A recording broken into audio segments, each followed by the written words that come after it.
Hi guys, gusto niyo bang matutunan ito? Buti naman nag-charge ka ng bobo ka.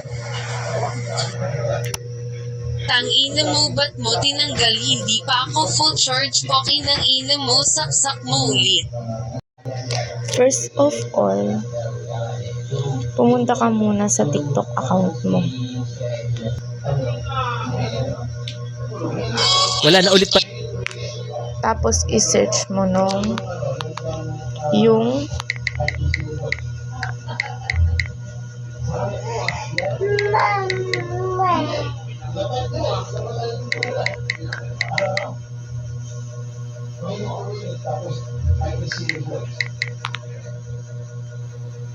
yan.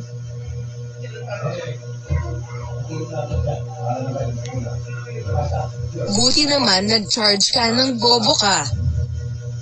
Buti naman nag-charge ka ng bobo ka. Pagkatapos mong i-copy link, punta ka dito sa Chrome. Pindutin mo yung TikTok IO.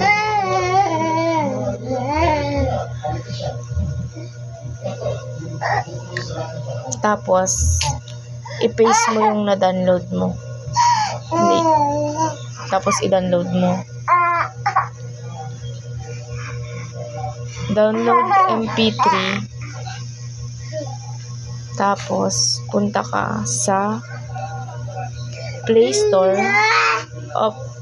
I-search mo tong battery sound notification. Tapos, kapag na-install nyo na siya, i-open nyo siya. Punta ka dito sa connected. Tapos, punta ka dito sa File Explorer. Dito ka sa audio pumunta. Tapos,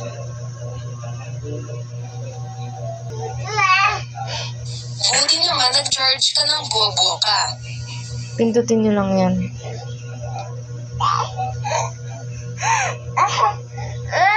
Yan, tapos i-save nyo.